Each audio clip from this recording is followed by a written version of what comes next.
Fjammingi b'moviment mill-iktar eleganti laqgħu l-tfal li kellhom l-opportunità jżuru riserva naturali tal-Għadira.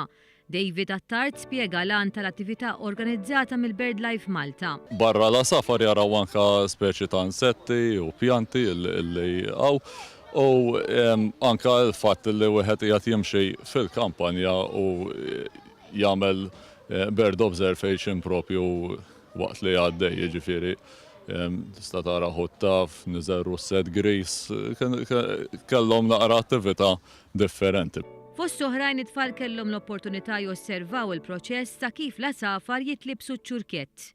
Il-numru jkun uniku, jiġifieri jekk dan l-asfur, inti meta taraħ ma tistax tarfu. Issa dan ir-ringing huwa l-metodu kif aħna nkunu nistgħu nidentifikaw l-asfur partikolari. Jiġifieri dan l-asafar li ringajna llum, jekk sentej oħra nerġgħu naqbduh Malta, nkunu nafu li għandu sentejn u li nqabad Malta. L-iktar aħna li nieħdu pjaċir li nagħmlu dan ix-xogħol huwa meta jinqabad barra minn Malta. Bekk nkunu nafu r-rotta tal-migration ta' dawn l-asafar.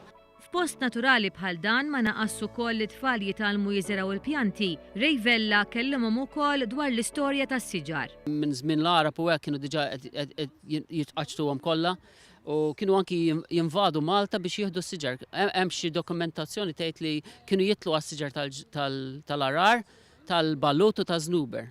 It-tfal ħadu pjaċir mhux biss għax għaddew nofsinhar f'ambjent mhux tas-soltu, iżda wkoll għax talmu ħafna.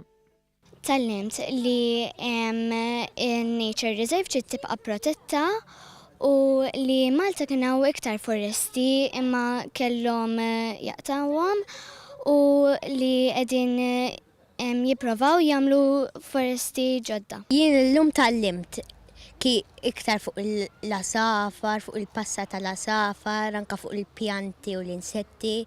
Hawnhekk post sabiħ min irid jiġi vera post sabiħ biex tipo titgħallem iktar fuq in-natura.